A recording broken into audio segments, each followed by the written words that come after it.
Thank you very much. My name's Emma Everard. I'm a hydrogeologist working with Atkins. I'm staying on the theme of arsenic, but looking at a particular example in Nicaragua. I'm actually delivering this presentation on behalf of Nuevas Esperanzas, which is a small charity and NGO which operates in the northwest of Nicaragua in Central America. So the story really starts here at this borehole in La Unión España.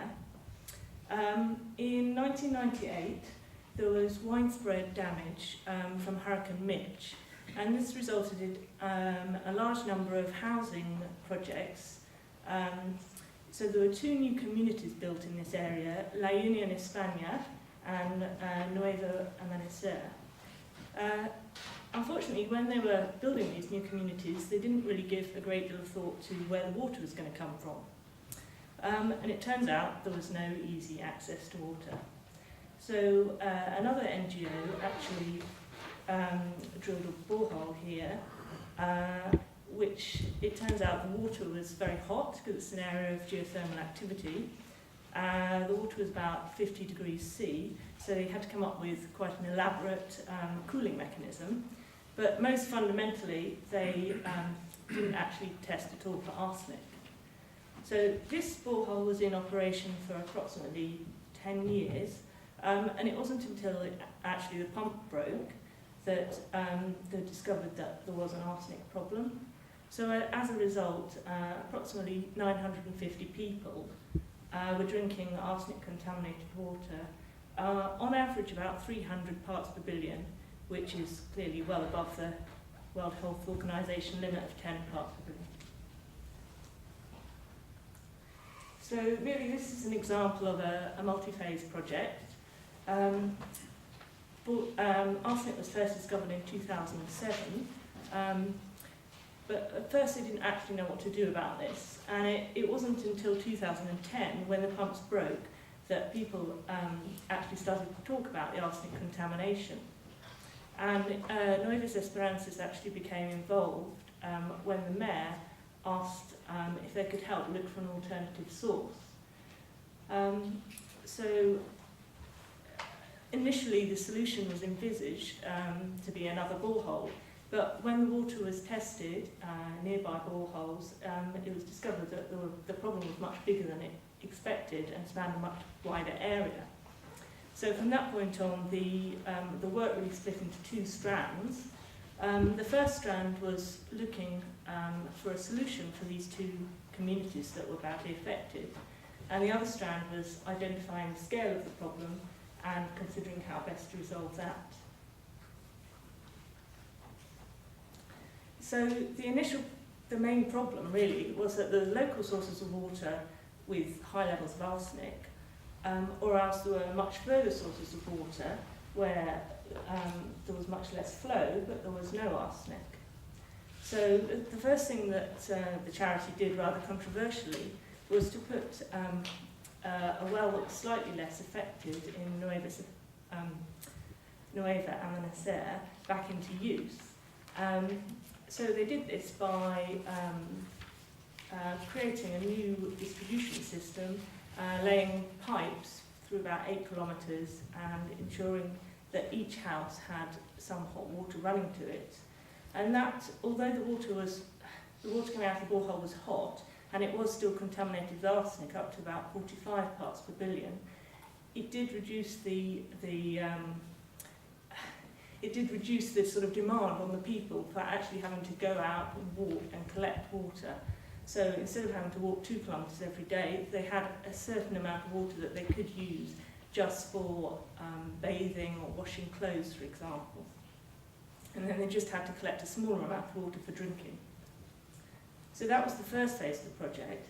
But the second and more challenging phase, really, was to bring cold water down from a spring that had been previously identified and tested on the side of a volcano as being free from arsenic, and a range of other water quality testing was also undertaken to check it was pure water.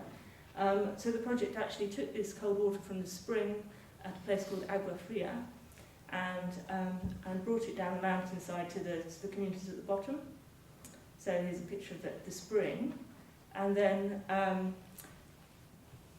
also one of the early things that was done was an amount of protection at the spring source. So the project basically built an iron pipeline all the way from the spring source to the collection tank at La Union. It was a 4-kilometre route which encountered various stream crossings, cableways, and included 4 pressure brake tanks. And the pipeline drops 300 metres in elevation from the spring all the way down to a 40,000 litre storage tank below. So it was a very ambitious project. The first 600 metres of pipeline cling to the walls of the canyon, and it involves also the construction of 11 suspension bridges, the longest of which was 67 kilometres. I think that's wrong. 67 metres, sorry. So as part of this, helpers from the local communities participated in a lot of work in a food for work scheme. So in return for manual labour, they and their families were given food supplies. So the distance from the source to the furthest trap stand was 5.6 kilometres, and the spring provides roughly 100,000 litres of water per day. It flows entirely by gravity, and as a result of this project, 1,000 people now have 100 litres of safe drinking water. So the solution is quite unique in a way, because these communities now have, unlike most places in developing countries, a system of hot and cold running water. The system is actually managed by a system of metering and charging, and it's actually managed by a local water committee that's been set up within the community. So the money that they collect from it goes to managing the pipeline and any repairs that need to be taken, and also factors in an amount of depreciation which will enable the scheme to be replaced well, it has about a 20-year life cycle. So the last slide, a few key lessons learned. Really, if new houses are being built anywhere, it's obviously very important to consider where the water is going to come from. So, as we've heard today, we really do need hydrogeologists to get involved. For hydrogeologists, it's also very important to check your facts. It's very important to check the water in terms of water quality. Is there enough yield? There's rarely enough enough budget to do sort of a large number of test wells, but I think a lot could be gained from short desk studies to learn from what other wells are in the area, what other data is out there. And the final thing to say really is this project has demonstrated that a phased approach is often a very good idea. It's not always clear at the outset what the final solution is going to be, and in this case it was very beneficial to reduce the burden of water collection early on and give the communities some water, and that gave the charity a chance to try some less expensive trials. In the meantime, they tried filter trials, and it was only the final solution was piping this water.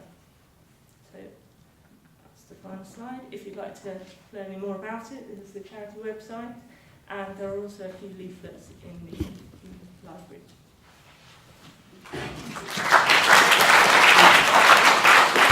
I was just wondering if the charity had any legislation issues from knowingly providing a slightly contaminated source of water, even though it was less than what they had. Would that be an issue in Nicaragua, or would that be an issue in other places? I don't, not to my knowledge. I don't think it was an issue because the water wasn't actually intended for public consumption. you know, the communities were engaged with on a local level, and they were made aware that this water was contaminated and it was destined for use for clothes washing or for bathing, and it wasn't of a good enough standard to drink. So, I mean, there was no possibility of actually stopping people drinking it. Of course, I'm sure some people were probably tempted to do that instead of to walk and get the fresh drinking water. But I don't think the charity would be under any kind of legal sort of difficulties, because they did explicitly pass on that information. Thanks. Ian Sutton, independent hydrogeologist.